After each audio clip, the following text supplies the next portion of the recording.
Paano po ba kayo guys magtipid sa sabon? Ayan guys, ako guys, kapag ganitong sabon guys, tinitipid ko po talaga ito. Paano po ba kayo magtipid guys? Ako guys, kapag nagtitipid ito, hinahati ko po yan. Hinahati-hati ko po.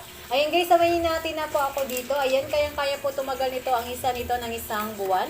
O kaya mas higit na po. Ayan guys, ito na po yung hinati natin. So ayan guys, ganito na po siya kapag tayo ay nagtitipid.